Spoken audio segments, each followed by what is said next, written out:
શું તમે જાણો છો કે ભગવાન શ્રીકૃષ્ણના જીવનનો સૌથી કઠિન સમય કયો હતો?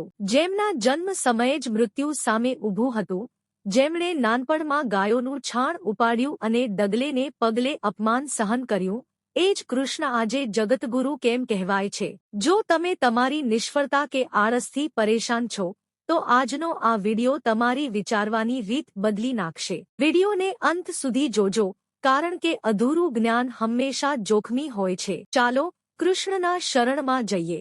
શ્રીકૃષ્ણ કહે છે કે આળસ એ જીવતા માણસની કબર છે. જે વ્યક્તિને મહેનત કરતા આરામ વધુ વહાલો છે, સફળતા તેનાથી જોજનો દૂર ભાગે છે. આપણે ઘણીવાર કામને કાલ પર હોડીએ છીએ, પણ યાદ રાખજો કે સમય કોઈની રાહ જોતો નથી. જે આજે સમયની કદર નથી કરતો, સમય કાલે તેની કદર કરવાનું છોડી દે છે.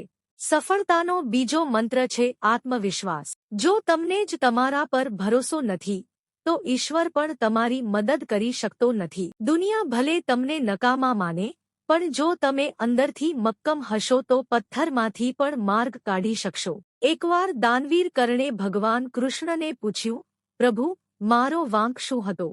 જન્મતાની સાથે જ માતાએ ત્યાગ કર્યો, જ્ઞાન મેળવવા ગયો તો ક્ષત્રિય ન હોવાના નામે દ્રોણાચાર્યએ જાકારો આપ્યો અને સ્વયંવરમાં પણ અપમાનિત થયો. ત્યારે કૃષ્ણએ બહુ ગંભીર વાત કહી. કૃષ્ણે કહ્યું, હે કર્ણ, ભાગ્ય તો મારું પણ ક્યાં સારું હતું. જેલમાં જન્મ થયો, જન્મીને તરત મામબાપથી અલગ થયો. આખી જિંદગી મને મારવાના કાવતરા થયા. મારી પાસે ન તો કોઈ સેના હતી કે ન મોટું ગુરુકુળ. પણ મહત્વ એ નથી કે તમારી સાથે શું થયું, મહત્વ એ છે કે તમે તે પરિસ્થિતિનો સામનો કેવી રીતે કર્યો. અપમાનનો જવાબ બદલો લઈને નહીં, પણ તમારી યોગ્યતા સાબિત કરીને આપો. મિત્રો, જિંદગીમાં ક્યારેક પુસ્તકો કરતા મતલબી લોકો વધુ શીખવાડી જાય છે. લોકો તમારી નહીં, તમારી જરૂરિયાતની ઇજ્જત કરે છે. જે દિવસે જરૂર પૂરી, તે દિવસે સંબંધોનો રંગ બદલાઈ જાય છે. એટલે જ કહેવાય છે કે બોલતા શીખો, નહીંતર આખી જિંદગી સાંભળવું પડશે. પણ હા, ઉડવામાં કોઈ પાપ નથી. બસ એટલું યાદ રાખજો કે જમીન સાફ દેખાવી જોઈએ. ચિંતા એટલી જ કરો કે કામ પૂરું થાય, એટલી નહીં કે જિંદગી જ પૂરી થઈ જાય. જે લોકો તમને તમારી ચૂપકીદીમાં પણ સાંભળી શકે, એ જ તમારા સાચા હિતેચ્છુ છે. એક સમયે એક મહેલના બગીચામાં એક માળી કામ કરતો હતો.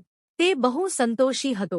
એકવાર તે રાજા માટે દ્રાક્ષ લઈને ગયો. રાજા કોઈ યુદ્ધની ચિંતામાં હતા, એટલે અજાણતા જ દ્રાક્ષ ખાતા ખાતા અડધી માળી પર ફેંકતા હતા. માળી દરેક વખતે કહેતો, ભગવાન, તારી મોટી દયા. રાજાને આશ્ચર્ય થયું કે હું એઠું ફળ ફેંકું છું ને આ દયા કેમ કહે છે. માળીએ હસીને કહ્યું, મહારાજ, આજે બગીચામાં નાળિયેર અને કેરી પણ પાક્યા હતા. હું વિચારતો હતો કે શું લાવું. જો હું આજે નાળિયેર લાવ્યો હોત અને તમે તે મારા પર ફેંક્યું હોત તો મારું શું થાત? એટલે જ કહું છું કે ઈશ્વર જે કરે છે તે સારા માટે જ કરે છે.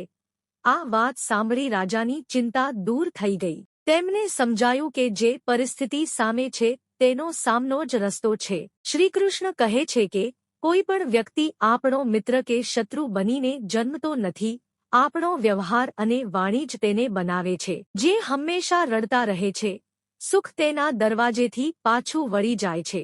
યાદ રાખજો, શરીર તો માટીનું છે અને શ્વાસ ઉધાર છે, તો પછી અભિમાન શેનું? જ્યારે આખી દુનિયા સાથ છોડી દે છે, ત્યારે એ અદ્રશ્ય શક્તિ, પરમાત્મા જ તમારો હાથ પકડે છે. કિસ્મત બેસી રહેવાથી નહીં, પણ ઘસાવાથી બદલાય છે. હીરો પણ ત્યારે જ ચમકે છે જ્યારે તે ઘસાય છે. મિત્રો, જો તમે પણ માનો છો કે મહેનત જ નસીબ બદલી શકે છે, તો અત્યારથી જ આળસનો ત્યાગ કરો. વિડિયો ગમ્યો હોય તો જય શ્રીકૃષ્ણ લખવાનું ભૂલતા નહીં. તમારી એક લાઇક અમને આવા વધુ વિડિયો બનાવવાની પ્રેરણા આપે છે. ફરી મળીશું એક નવા જ્ઞાન સભર વિડિયોમાં. ત્યાં સુધી રાધે રાધે.